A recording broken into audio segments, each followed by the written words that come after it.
जय हिंद दोस्तों। आप सभी को सबसे पहले प्यारा सा गुड इवनिंग, गुड मॉर्निंग। आप इस क्लास को जब देखें तब आपके लिए भाई ओके। चलिए आज कराएंगे आपको सवाल एमटीएस का। एमटीएस आप जानते हैं कि इसका एग्जाम जो है 24 वाला, ये आपका अक्टूबर से होने वाला है ना? ये आपका एग्जाम जो है अक्टूबर से है मेरे भाई। तो आप इसके लिए तैयार हो, क्या आप करो। इसके लिए आपको पढ़ना पड़ेगा। इसका जो डेट है वो आ गया है, बस आपको यहाँ पर पढ़ाई भी करना है साथ मिल करके, ठीक है। चलिए, तो आपको एग्जाम के सवाल में आपको क्या करेंगे हम कि जो सब पूछा गया है आपका 21 में, 22 में, 23 में, इन सभी सवालों को आपको हम करवाएंगे। ओके, सब सवाल जितना सवाल इसमें मैथ सब मैथ वाला होगा वो सभी सवाल आपको हम करवाएंगे। ओके मेरे भाई, चलिए तो हम शुरू करते हैं। आपके सामने सवालों को करना देखिएगा।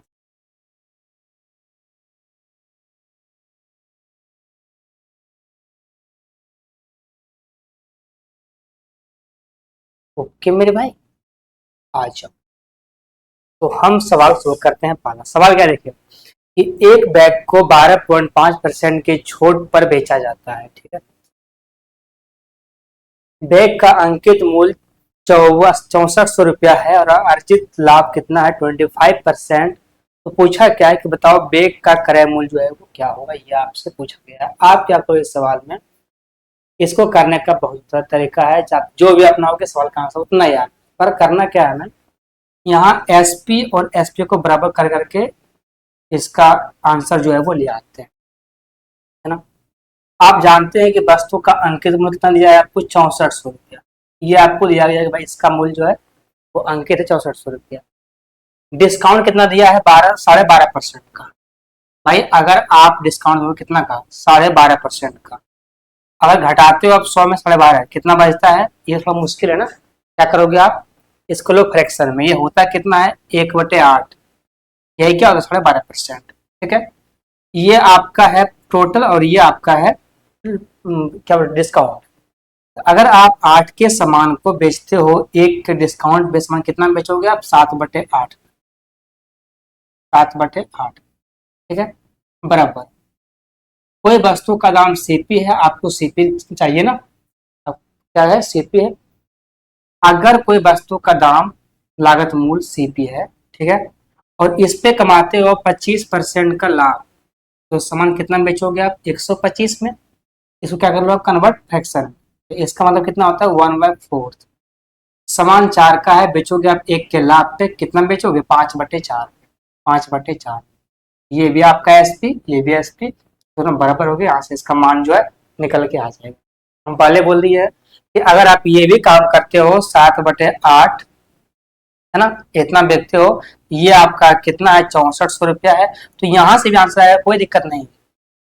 आपका आंसर वहां से भी आएगा, पर क्यों कर ना। चलिए काट लें, 8 से कटेगा ये वाला 8 बार में, अब तो कुछ कटेगा, कट जाएगा। ये कटेगा 5 से 80 16 बार में, अब तो कुछ हिलने वाला है नहीं। तो सीपी कितना आ गया आपका, सीपी आ गया 16 × 4 64 अगुना में 7 है भाई, 64 अगुना में 7, 7 × 4 = 28, 42 और 2 44, 4400, यहाँ पे जीरो है ना 80, कितना आ गया 4480 रुपये इस वस्तु का दाम जो है होगा। कौन सा आंसर है, आंसर नंबर ए होगा 4480। इससे शॉर्ट नहीं बन सकता, ठीक है नहीं। और अगर बनेगा अभी तो आप जिस भी रास्ते पे जाओगे इतना तो कम से कम करना पड़ेगा, कहीं से भी कर लेते हैं सवाल, है कि नहीं। अच्छा मेरे भाई सवाल करते हैं आप।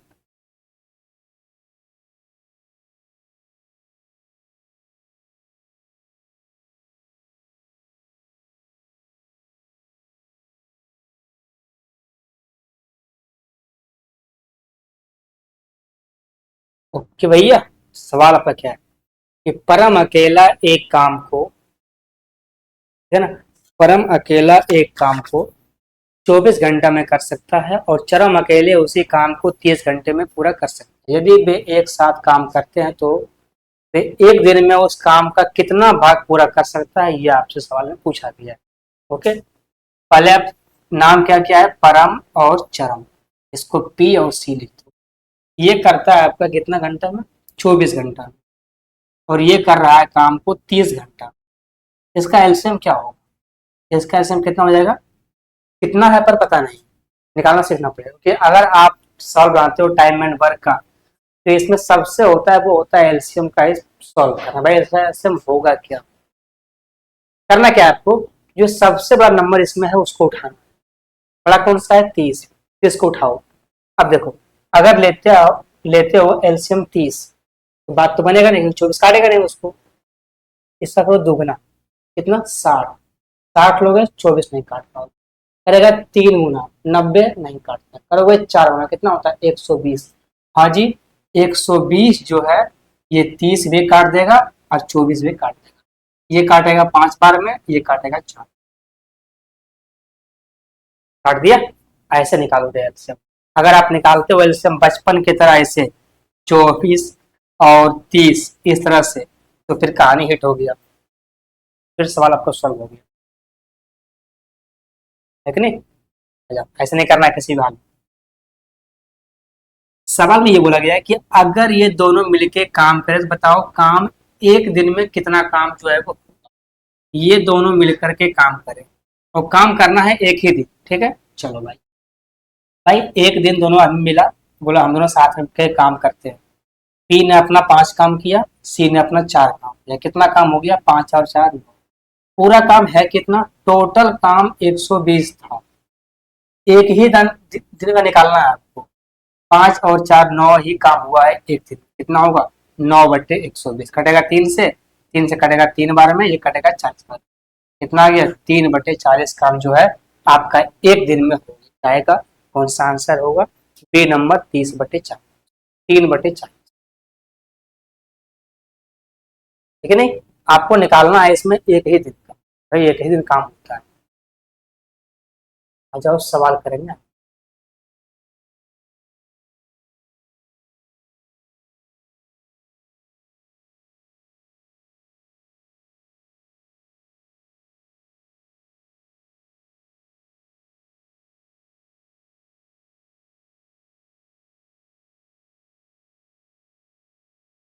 चलो मेरे भाई, सवाल ये है, यदि एक निश्चित राशि पर 2 वर्ष का सामान्य ब्याज 1200 रुपया है, तो बताओ कि 5 वर्ष का सामान्य ब्याज कितना होगा यदि ब्याज का दर जो है वो अपरिवर्तित रहे, कि उसमें कोई परिवर्तन ना किया जाए। सवाल में साफ साफ है भाई कि कोई राशि जो है वो 2 साल में कितना हो रहा है, 2 ईयर्स में हो रहा है वो 1200 रुपया। तो बताओ कि 5 साल में वही राशि जो है वो कितना हो जाएगा, ये आपसे पहले पूछा गया है, ठीक है। करना ये है, इस वक्त जो सबसे इम्पोर्टेंट कुछ अगर है वो आपको निचला, क्यों, इसने कहा है कि भाई जो दर है ना वो बिल्कुल ही अपरिवर्तित है, उसमें कोई परिवर्तन नहीं है। यानी कि अगर दर पहले R% था तो दर आज भी R%। दर क्या यहाँ से हो गया कांस्टेंट, है ना। तो दर क्या हो गया, कांस्टेंट कालिक। फोकस करना आप किस पर, बस ब्याज पर, साल पे। भाई अगर 2 साल में कोई धन, सॉरी, 2 साल में किसी का ब्याज 1200 रुपया हो रहा है, तो उसको कितना मिलेगा एक साल में, कहोगे 600 रुपया, क्योंकि एक में कितना 600 गुना। बताओ 5 साल में कितना मिलेगा उसको, ब्याज तो बिल्कुल सेम है, दर आपका सेम है, तो वही ब्याज होगा 5, कितना, 6 गुना ये भी होगा, 6×5 = 30, यानी कि 3000 रुपया ये इसका ब्याज मिलेगा 5 साल। सवाल बस एक लाइन का था, लेकिन अगर आप निचला लाइन को पकड़ते हैं तो, नहीं पकड़ते हैं फिर कहानी कैसे बनी, ठीक है ना। सवाल करेंगे।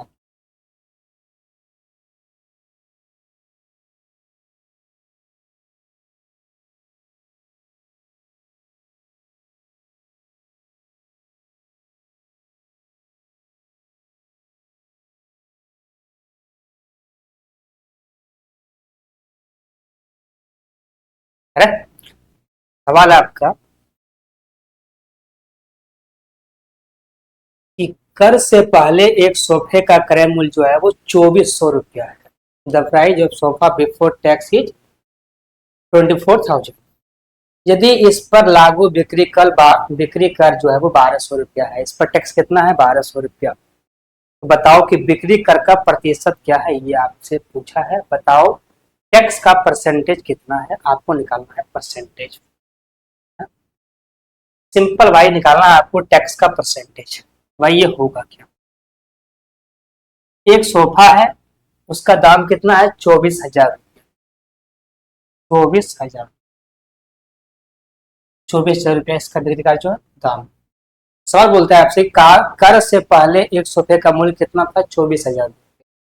यदि इस पर लागू बिक्री कर जो है 1200 रुपया है, तो बताओ बिक्री कर का परसेंटेज क्या है? सोफे का मूल्य है 24,000 रुपया। जब वस्तु को बेचा तो कितना उसको टैक्स देना पड़ा? 1200 रुपया।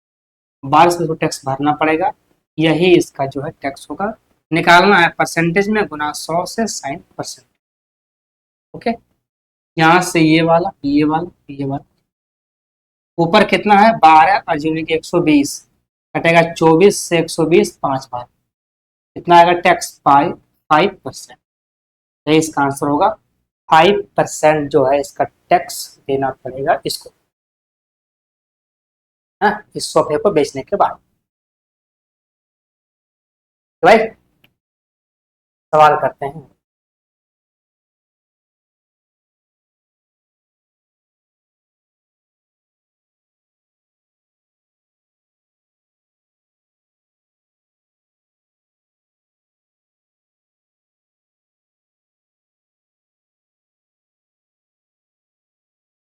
सवाल है तो बहुत नॉर्मल सा, पर सवाल अच्छा वाला है, करना पड़ेगा। सवाल आपका ये है कि बताओ इन सभी का औसत क्या है, एवरेज क्या है? 512, 620,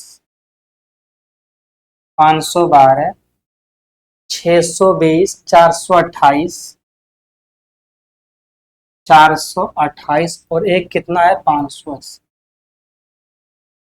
580। बताओ इसका जो है वो क्या है, एवरेज कितना होगा, ये आपसे पूछा गया है सवाल को। ओके, सवाल बहुत छोटा सा है। सवाल आपका ये है, बताओ इसका एवरेज क्या होगा। आपके पास दो रास्ता है। एक क्या रास्ता है कि इन सभी नंबर को जोड़ो और दो से चार नंबर है, 4 से भाग दो, आंसर वहां से परफेक्ट आएगा। क्योंकि नंबर इतना बड़ा है नहीं कि आप इसको जोड़ ना पाओगे, है ना। सिंपल नंबर है, 4 5 9, 9 6 15, 15 5 हो गया 20, ठीक है। 2000, 80, 20, 100 और ये आपका 2812 कितना होता है? 38। ये होगा 138, कितना होगा? 2138। नंबर सिंपल सा है, 2138, 2138। अब बटे में कितना नंबर है? 1 2 3 4, 4 नंबर है, 4 से भाग दो, 4 पंचे 20, बचेगा 1 3, तो भाई 4 पंचे 20, बचेगा 1 और 3 13, तो 4 दूना 8, सॉरी 4 तिया 12, 4 तिया 12। ओके, कोई गड़बड़ है क्या? 5 4 9, 9 6 15, 15 5 20, 2000। ओके, अब यहाँ देखो 80 और 20, 100, ये हुआ 2100। 28 और सॉरी 28 और 12 है ना, ये कितना होगा? ये 40 होगा, ये होगा 40। तो ये 4 पंचे 20 कितना आ गया? 535। यही इसका आंसर है, 535। सिंपल सवाल था, कोई दिक्कत इसमें नहीं, है ना। एक तरीका ये है आप करने का, भाई सबको जोड़ो, भाग दो, कर दो। ओके, एक तरीका क्या है कि आप थोड़ा सा कर सकते हो।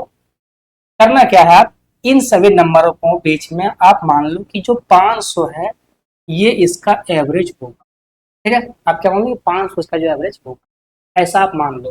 कुछ भी मान सकते हो, सवाल का आंसर उतना ही आएगा, पर आप ये मान लो कि इसका जो एवरेज है वो कितना है? 500। अब यहाँ देखो, आप तो माने एवरेज 500, ये 500 से 12 ज्यादा है तो 12 प्लस में होगा। ये भी 120 ज्यादा है, 120 प्लस में होगा। ये 72 कम है, ये 72 आपका माइनस में होगा। ये 80 ज्यादा, ये 80 ज्यादा होगा, ठीक है। जो प्लस में उसको जोड़ दो, 80, 120, 12 कितना होगा? ये 200, 212, 212। ये कितना है? माइनस का 72। कितना बचेगा आपका? 0, 4 और ये कितना बचा 140, ठीक है। प्लस में 140 और जोड़ दो, और संख्या पर है कितना 1 2 3 4, 4 से भाग दे दो। ये अगर 4 दिया 12 है, 4 पंचे 20, कितना आ गया 535, 535।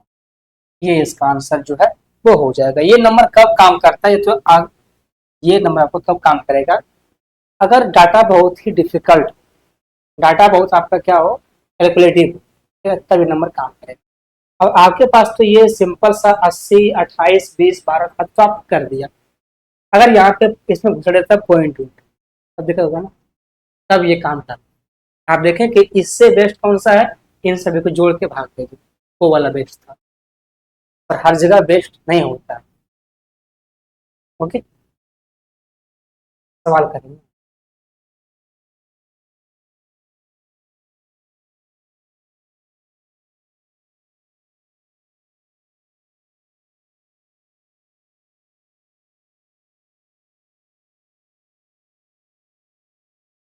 क्यों मेरे भाई, आ जाओ।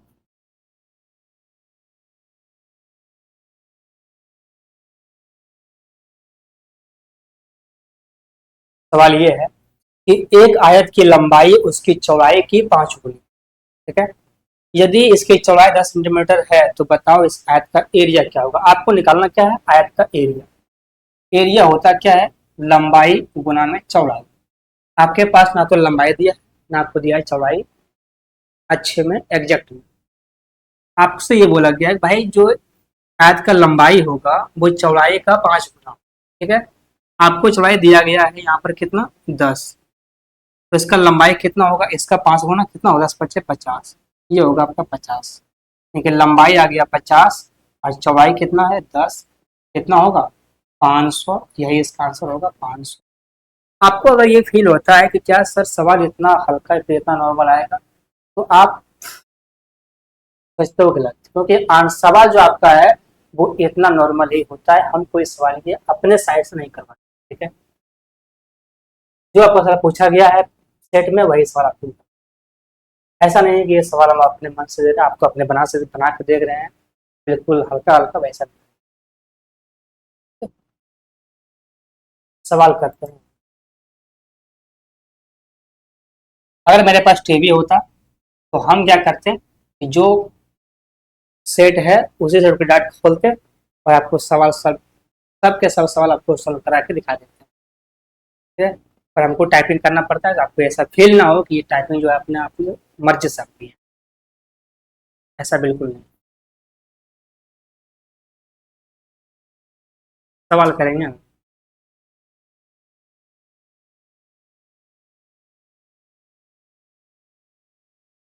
सवाल आपका है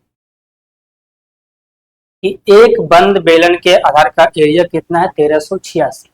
यदि बेलन की ऊंचाई 20 सेंटीमीटर है तो बताओ कि बेलन का संपूर्ण क्षेत्रफल क्या होगा। निकालना क्या है, टोटल सरफेस एरिया। निकालना आपको क्या है, बेलन का टोटल सरफेस एरिया। ये होता क्या है 2 पाई r into r plus h। ये होता है टोटल सरफेस एरिया किसका, बेलन का, सिलेंडर का। ओके, अब यहाँ से आपके पास ये आर जाओ नहीं, आपके पास एच है, ऊंचाई आपको दिया है 20, और आपके पास आर नहीं, तो आपको आर निकालना। कैसे निकलेगा, आप पढ़ो सवाल ऊपर में। सवाल में ये बोला गया है कि एक बंद बेलन है, उसका क्या है आधार का कितना एरिया है 1386। आधार क्या होता है पता है ना आपको, अगर ये बेलन है, ठीक है, ऐसा बेलन है, बेलन ऐसा बंद होता है, तो ये जो बीच वाला होता है ना, ये जो आपका साइड वाला एरिया है, यही आपका होता है आधार, ठीक है।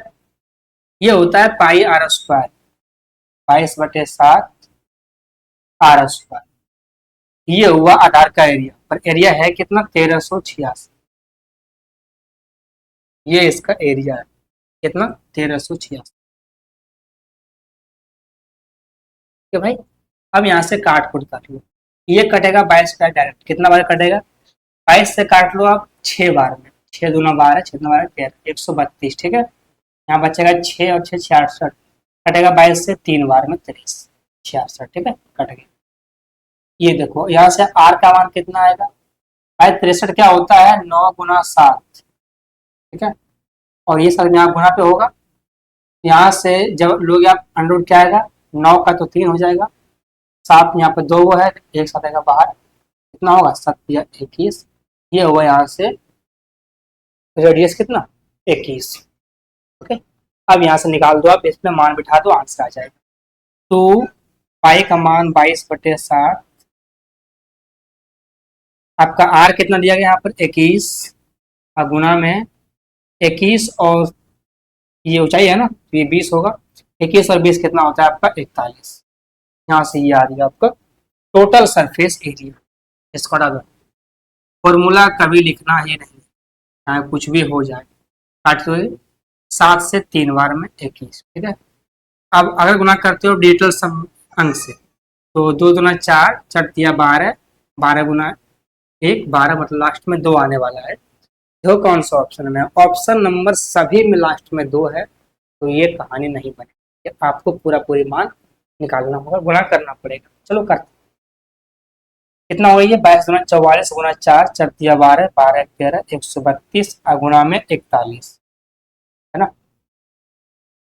पहले गुणा कर लो 40 से, कितना होगा 4 दूना 8, 4 तिया 12 और 4 और 1 5, 5280, प्लस में फिर करो 1 से तो 132, और कितना होगा ये 52 53 53 और 32 यानी कि 5412, कौन सा आंसर होगा, सी नंबर 5412।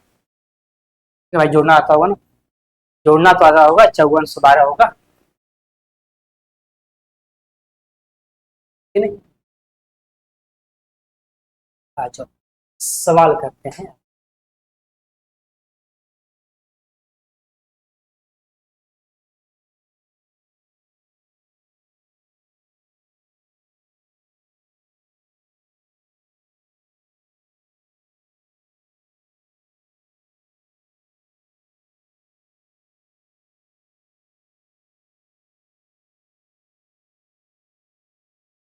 सवाल है कि एक वस्तु का विक्रय मूल्य इस वस्तु को बेचने पर हुई हानि का 3 गुना है, बताओ हानि प्रतिशत कितना है। सवाल आपका है थोड़ा लॉजिक वाला।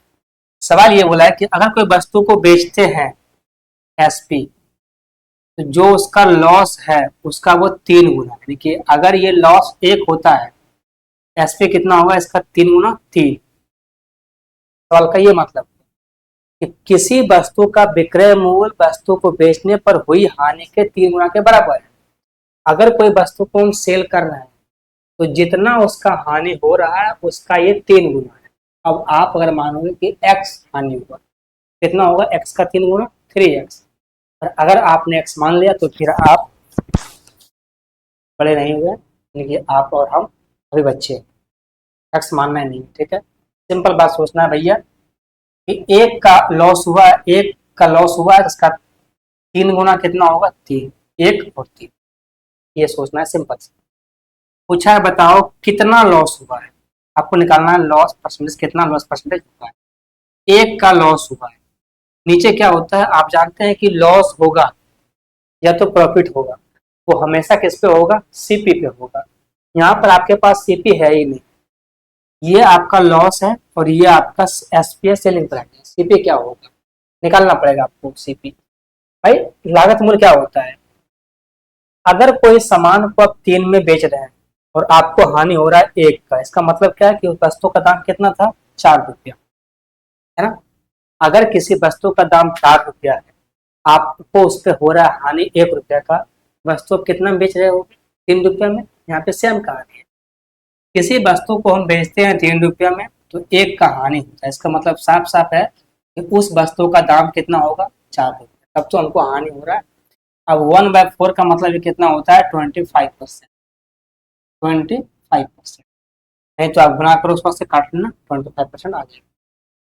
कौन सा आंसर होगा, डी नंबर 25%, है ना। सवाल करेंगे।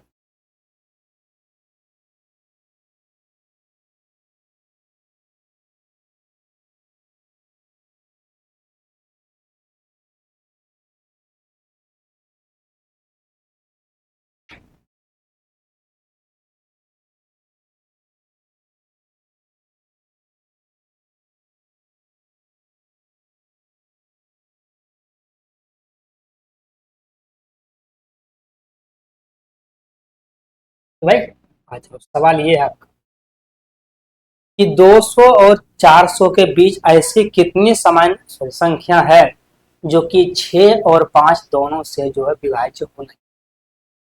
6 और 5 से कोई नंबर कटता है तो 6 एक सम संख्या है और 5 एक विषम संख्या है, दोनों में कोई मैच है। इसका एलसीएम कितना हो जाएगा? 30। कितना होगा? 30, है ना। कि अगर कोई नंबर को 6 और 5 दोनों से कटना है तो वो किससे कटना चाहिए? वो 30 से कटना चाहिए हर हाल में, तब वो जाकर के नंबर 6 और 5 दोनों से कट पाएगा। इसका ये मतलब तो वो 6 एक सम संख्या है और 5 एक विषम संख्या, दोनों में कुछ कॉमन नहीं। अब बात आता है कि भाई 200 से 400 के बीच में ऐसा कितना संख्या है जो कि इससे कटता है, वो आपको निकालना पड़ेगा। आप जानते हैं कि अगर 200 देखें हम, 200 कितना? 200 भाई इसके जाना है बीच में, ठीक है। 30 से कटना है तो 200 30 से कटता नहीं।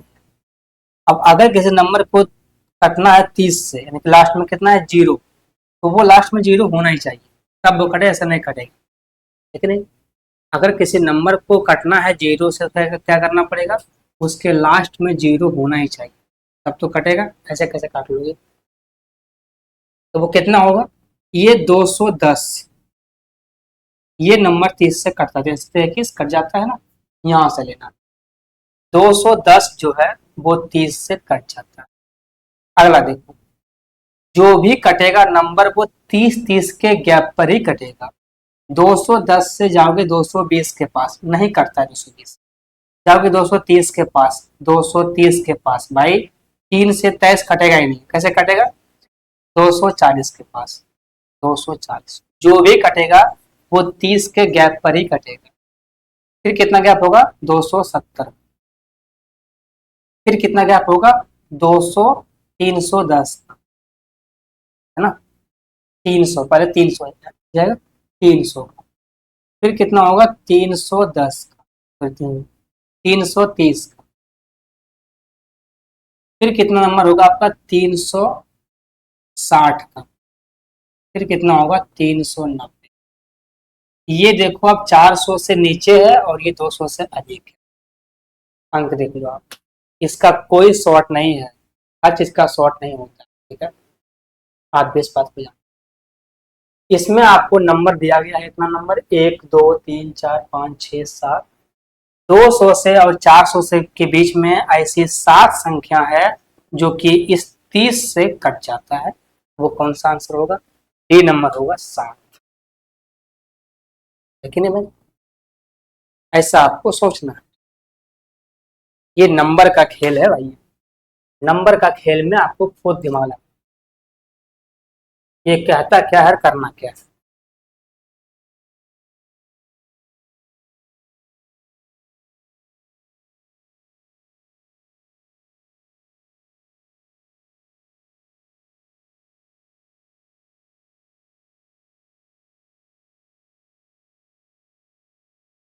सवाल अगला है, यदि एक त्रिभुज की 3 भुजाएं 21, 20 और 29 है तो बताओ त्रिभुज का एरिया क्या होगा? ये आपको निकालना है।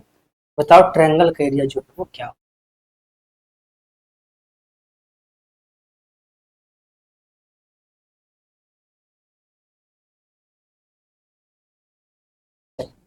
निकालें इसका। है क्या क्या आपका? 21, 20 और 29। आप जानते हैं कि 21, 20 और 29 क्या होता है? ट्रिपलेट होता है भाई, ये लिखा हुआ उल्टा, ठीक है। आप इसको लिखो सही से। 20, 21, 29 क्या होता है? ट्रिपलेट होता है। कैसे? 20 का स्क्वायर 400, 21 का स्क्वायर 441 और इसका स्क्वायर 841।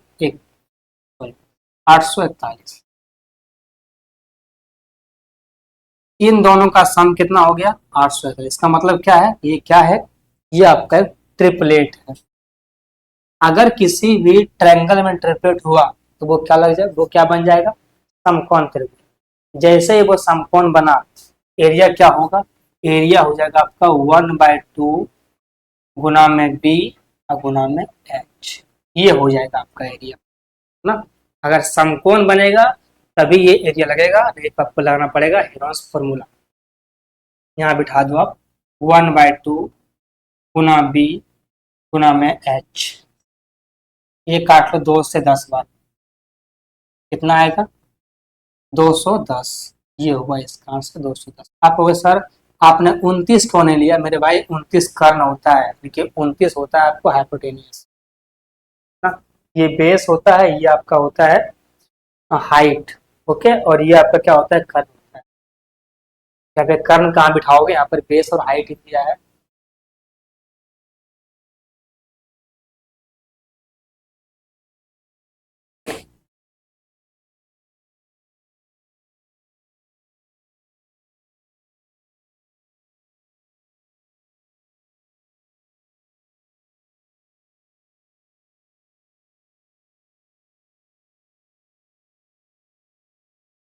है नहीं? सवाल करेंगे आपका सवाल अगला ये है कि एक चोर थाने से 8 AM पर बाइक चुराता है और 50 की चाल से जो है भागना शुरू करता है। 65 की चाल से 9:30 पर पुलिस उसका पीछा करना शुरू करता है। बताओ थाने से कितनी दूर पर पुलिस उसको पकड़ लेगा? निकालना है आपको पुलिस का डिस्टेंस, कितना वो भागना पड़ेगा हाँ चोर को पकड़ने के लिए। चलो भाई करते हैं सवाल। चोरी हुआ 8 बजे, मालूम कब पड़ा? 9:30 बजे। बीच में कितना गैप है? 1.5 घंटा का। ये होता कितना है? 3/2। यही तो 1.5 घंटा। मेरे भाई आप ये बता दो कि क्या चोर 1.5 घंटा तक बैठ करके चाय पानी पीता रहा होगा चुरा करके? ऐसा होगा है ना? वो चोर चोरी किया और लगातार भागता रहा 1.5 घंटा तक। कितना भाग गया होगा 50 की चाल से? हो गए 2 से 25 बार में 25 या 75 कितना भाग गया? 75 किलोमीटर जो है चोर भाग गया। अब कितना बजा? 9:30। 9:30 जैसे ही बजा होगा पुलिस को भी मालूम पड़ा होगा और चोर को भी मालूम पड़ गया होगा। दोनों का समय जो है वो सेम हो गया। भाई समय सेम हो गया। अब यहाँ से पुलिस उसका पीछा करना शुरू किया। अगर समय सेम हो गया तो डिस्टेंस क्या होता है? जो चाल है वही डिस्टेंस होता है। यहाँ पर दिया है आपको स्पीड, किस क्या दिया गया है? चोर का चाल है 50, अब चाल कितना है पुलिस का? 65। जो आपका स्पीड का रेशियो होगा वही आपका डिस्टेंस भी होगा। ठीक है, थोड़ा काट के लिख लो। 5 से 10 बार में और 5 से 13 बार में कितना आ गया? 10:13। ये होगा चोर और पुलिस का डिस्टेंस का रेशियो, है ना? अब चलो यहाँ देखो रेशियो में कितना का गैप है? हो गए 3 का। और उनके बीच में जो दूरी का गैप है वो एक्चुअल में कितना का गैप है? 75 किलोमीटर। क्योंकि ये दूरी जो है वो चोर भाग चुका है, इतना दूर वो आगे है। ठीक है, तो बीच में कितना का अंतर है दूरी में? 75 किलोमीटर। यही यहाँ पर वो 75 किलोमीटर। कितना गुना है ये? 25। सवाल ये है कि बताओ पुलिस चोर को कितना दूर में पकड़ ले? पुलिस जो है कितना भागना पड़ेगा पुलिस को, कितना डिस्टेंस आपको निकालना है पुलिस का। ठीक है, पुलिस का ये 13 होगा। अगर ये है 25 गुना तो ये भी होगा 13 का 25 होगा ना? कितना होगा ये? 25 गुना 12 होता है 300 और ये एक यानी कि 325। इतना डिस्टेंस जो है पुलिस को कवर करना पड़ेगा चोर को पकड़ने के लिए। कौन सा आंसर होगा? बी नंबर इसका आंसर है 325 किलोमीटर। इसको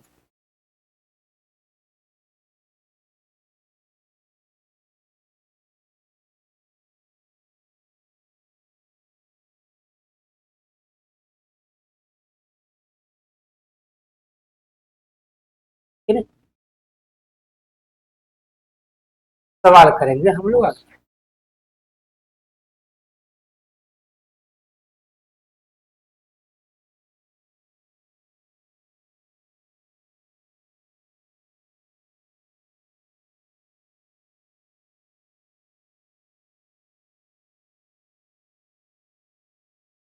सवाल है कि एक चाय की कीमत 28% बढ़ जाती है, तो बताओ इसकी खपत में कितने परसेंट का निकटतम पूर्णांक तक कम किया जाना चाहिए ताकि इस पर खर्चा जो है वो अपरिवर्तित रहे, है ना? यहाँ सवाल बोला है जो प्राइस है वो 28% बढ़ गया। 28 का क्या होता है फ्रैक्शन में? ये होता है आपका 28/100, 4 से 7 करें, 4 से 25 बार, ये होता है इसका फ्रैक्शन। यानी कि अगर पहले 25 था तो अब वृद्धि हुआ ना 7 का, कितना होगा अब ये 32, है ना। अब ये कितना हो जाएगा 32। अगर प्राइस बढ़ा है, जो कंजम्पशन हो, जो आपका खर्चा होगा वो घटेगा, वो कितना होगा 32 से 25। आप भी जानते हैं कि अगर आप सोचते हैं कि भाई हमको 100 रुपया में ही जीना है, ठीक है, आप जहाँ 100 रुपया में 25 और पहले सामान आपके पास अगर 100 रुपया, ठीक है, उसमें से जीना है, तो पहले आपका 25 था, वही सामान खत्म कर पहले 25 था, अब 32 हो गया है। तो इस रेशियो में ये प्राइस है। अब आपको जब पैसा का वृद्धि होगा तो आपको थोड़ा पैसा तो उतना ही है, आपको जीना उतना में ही है। अब आप क्या करोगे, पहले 25 में खरीदते थे आप 32 सामान, ठीक है, अब खरीदोगे आप 32 में 25 सामान, क्योंकि पैसा में वृद्धि हुआ है, आपको ये घटाना होगा ऑटोमेटिक, क्योंकि आपके पास पैसा आज कल भी उतना था, आज भी उतना ही, ठीक है ना। तो अगर जिस रेशियो में बढ़ता है आपका प्राइस, उसका रिवर्स में बढ़ता है कंजम्पशन, खर्चा, ठीक है। यहाँ से आपका निकल, सवाल ये है, बताओ कंजम्पशन में जो है वो कितना परसेंट का कमी हुआ है, कितना परसेंट का जो है वो डिक्रीज हुआ है।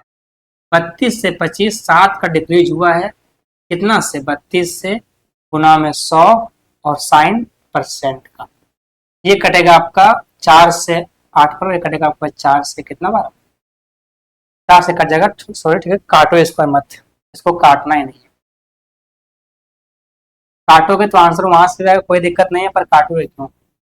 ये 700 बटे में 32, ठीक है, जाएगा भाई 32 से 2 बार में कितना 64, बचता कितना है 60, ये जाएगा 32 से 1 बार में, देखिए 21 पॉइंट बहुत कुछ आएगा, ठीक है, 21 से जाएगा, ये आएगा।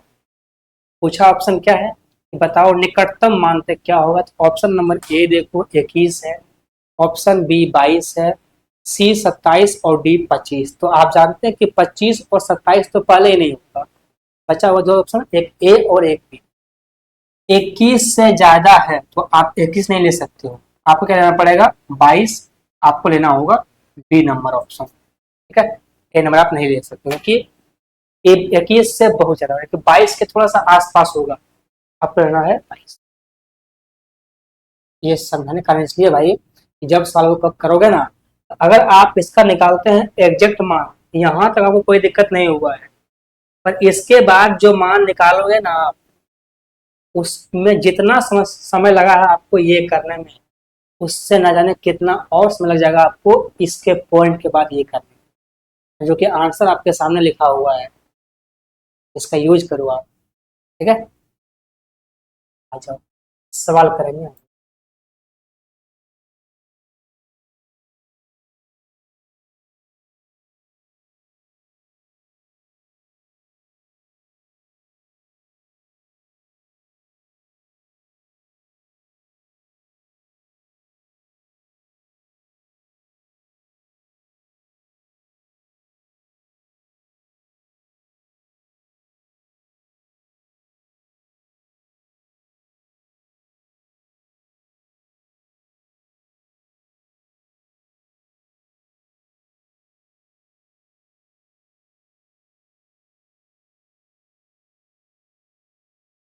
आ जाइए, सवाल करेंगे।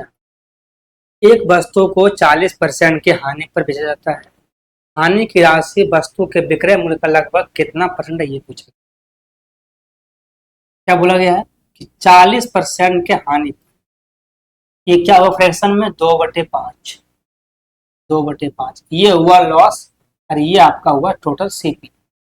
अगर कोई सामान 2 रुपया का है, 5 के सामान पर अगर वस्तु 5 का सामान, ठीक है, 2 रुपया का हुआ लॉस, तो वस्तु का एसपी कितना होगा 3, जानते हैं ना।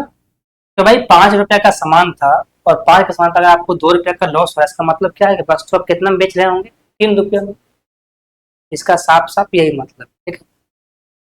अब यहां से आपको निकालना क्या है, बताओ लॉस जो है वो एसपी का कितना परसेंट, 2 का लॉस है, निकालना आपको एसपी पर है वो आपका 3 है, गुना में 100 साइन परसेंट, 100/3 क्या होता है 33.33%, गुना में 2 है क्या हो जाएगा 66.66%, यही इसका आंसर है ना भाई। 100/3 होता है 33.33%, तो 2 गुना में 2 है क्या हो जाएगा ये 66.67%, नहीं तो आप भाग दो 203 में, यही इसका आंसर आएगा। कौन सा आंसर है, बी नंबर 66.67%। ओके, अच्छा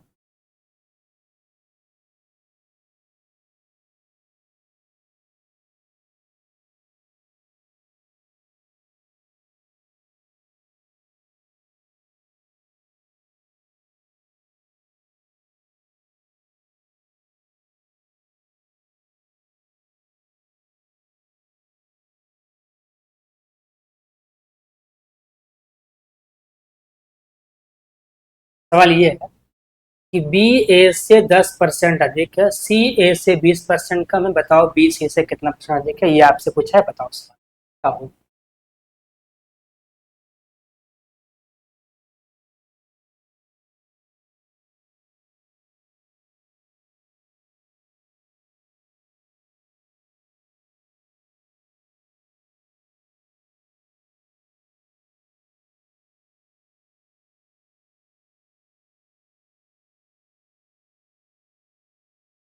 ओके, आ जाओ, सवाल में बोला गया है आपको लेना है 3 को, पहले ए बी सी, क्योंकि 3 है ना, ए बी सी, बी ए से 10% अधिक है, भाई बी ए से कितना अधिक है 10%, बी जो है वो ए से कितना अधिक है 10%, कि ये अगर 10 से कितना होगा आपका 11, आगे क्या है सी ए से 20% कम है, देखिए अगर ये सी ए से, कहाँ है भाई, सी जो है वो ए से इतना कम है, ठीक है, ये ऐसे नहीं होगा, अलग होगा ये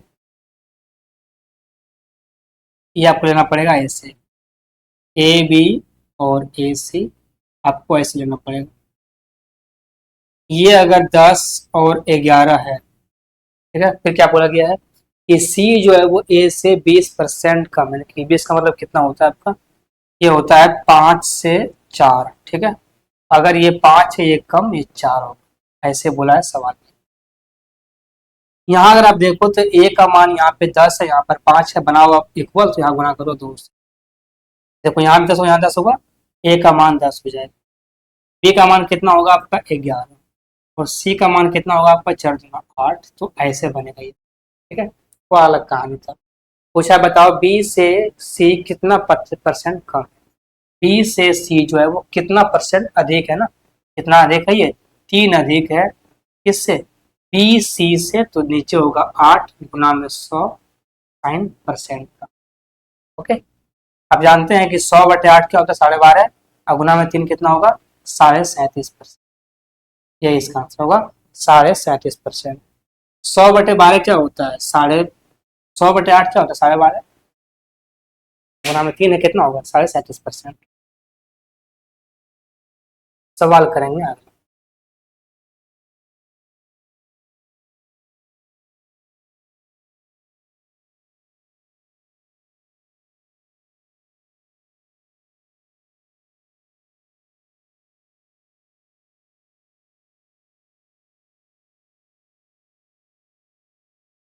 सवाल ये है कि बताओ इसका मान क्या होगा, सवाल है क्या, 4 17 का क्यूब है ना, 17 का क्यूब माइनस में 7 का क्यूब, बटे में क्या है, बटे में है 17 स्क्वायर 7 का स्क्वायर, 17 का स्क्वायर प्लस 7 का स्क्वायर, और माइनस में प्लस में 119। अगर आप देखो ध्यान से, ये कुछ नहीं, ये ए क्यू माइनस में बी क्यू है, ये क्या है आपका ए क्यू माइनस में बी क्यू, और ये आपका ए स्क्वायर बी स्क्वायर प्लस में ए बी। आप जानते हैं कि ए क्यू माइनस बी क्यू का फॉर्मूला क्या होता है, ए प्लस बी, क्या होता है ए प्लस बी, ठीक है, उसके बाद अंडर में क्या होता है आपका ए स्क्वायर प्लस बी स्क्वायर और प्लस में ए बी, मेरे भाई यहाँ होगा माइनस में ए माइनस बी। अगर आप इसको उठा के ले आओगे इस पार बटे में क्या होगा आपका ए क्यू माइनस बी क्यू, देखो यहाँ ए क्यू माइनस बी क्यू बटे में क्या है ए स्क्वायर बी स्क्वायर और ये ए बी, ठीक है यही है। इसका होता कितना है ए माइनस बी, ये तो आपका 17 है, बी आपका 7 है, कितना होगा 10। 10 ये गुना में 4 कहाँ जाएगा, ये रहेगा ना, कितना होगा 10 चौका 40, यही इसका आंसर होगा 10 चौका 40, ठीक है ना। कौन सा आंसर है, आंसर नंबर बी है आपका 10 चौका 40। ओके मेरे भाई, चलिए तो आपका ये लास्ट क्लास मतलब लास्ट सवाल था। हम लोग मिलते हैं एक और नए सेशन के साथ फिर से, तब तक के लिए बाय।